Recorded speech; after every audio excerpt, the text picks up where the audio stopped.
Hi, I'm Dr. Chad Larson. In episode 109, we discussed a really important topic. It's a food component that is way more abundant in people's diets than they want to realize. It's called ultra-processed foods. So we're all familiar with processed foods. We've heard about that with cookies and chips and certain breads and things like this. We know that they're processed, but do we know if they're ultra-processed? Because this is what some research is really putting a lot of time into, is understanding ultra-processed foods, to what degree they're in our diets and what kind of problems they lead to.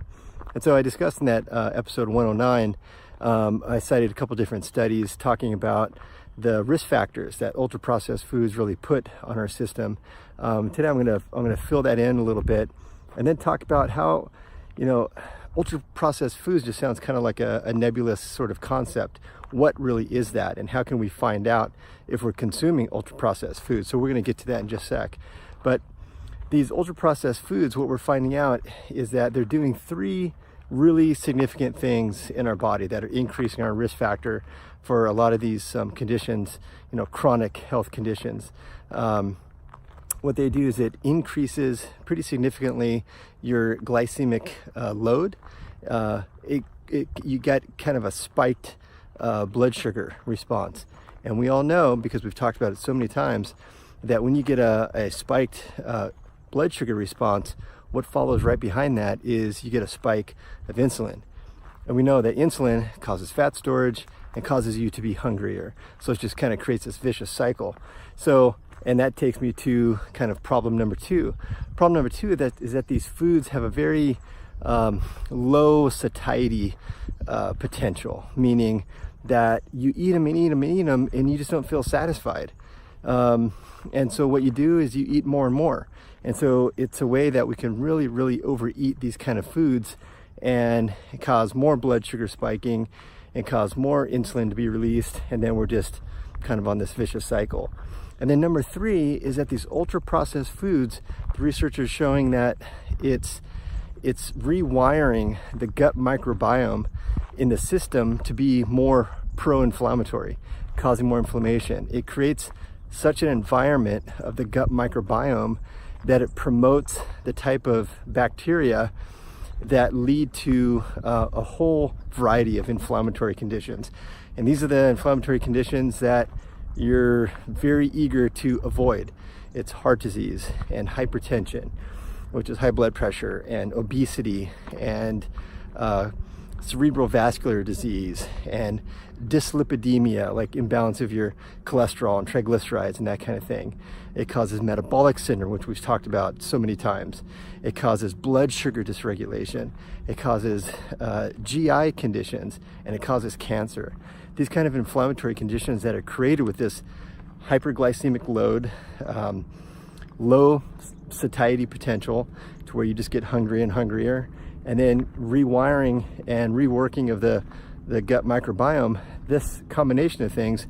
And I think as the science continues, we're going to learn even more kind of imbalances that these ultra-processed foods causes. But that leads me to kind of the main point of this discussion, is that in this article that was published this year in a journal called Public Health Nutrition, they wanted to kind of come up with a way to make it simple for us to know if we're consuming foods that are high in these ultra processed foods. And so they kind of came up with some definitions and some really clear examples to make it simple and understandable, and kind of you can really know, you can just look it up pretty much. And I think before long there's going to be apps that you just kind of scan with your app whatever food that you're considering consuming and see if it has any of these ultra processed foods. Because as the research continues, we're just going to learn more and more adverse health effects that these ultra processed foods are causing.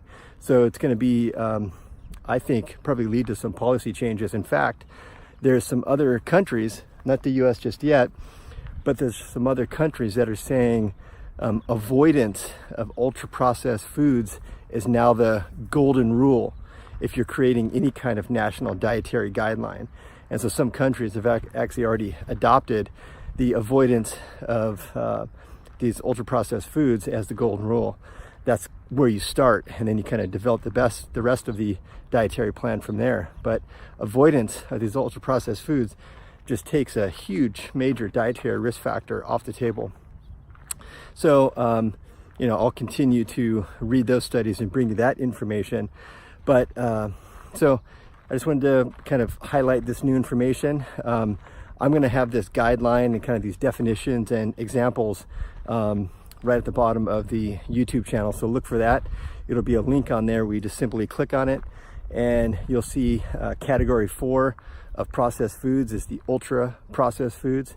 Have a look at the definition. The definition is still a little bit complicated, but the examples make it really, really clear. So have a look at the examples and get familiar with the terms that they're using, and start looking at your food packages and go, if my foods are, you know, high in quantity of these ultra processed foods, then, you know, if you're eager to decrease your risk factor for heart disease and dyslipidemia and metabolic syndrome and cancer and all these, you know, chronic inflammatory conditions, then it would be a really good idea to start to minimize these foods in your diet. And so starting with kind of a list of foods that fall into that category is a great place to start. So I'm going to provide that as a link where you have access to that. And that came out of this this research article that I read recently. And these food guidelines are put out by a group called NOVA, N-O-V-A. And this is, I think, they're the best one so far to really kind of define what it means to be an ultra processed food. So this isn't something that is rare in the diet. Most high income countries like the US, Canada, and the UK have over 50% of their calories coming in as ultra processed foods. So this is not a rare thing. This is not somebody else's problem. This is your problem, my problem, our problem, and it's something that we need to work on to resolve together. So I will keep reading the studies and bringing you the information. Until then, keep it real.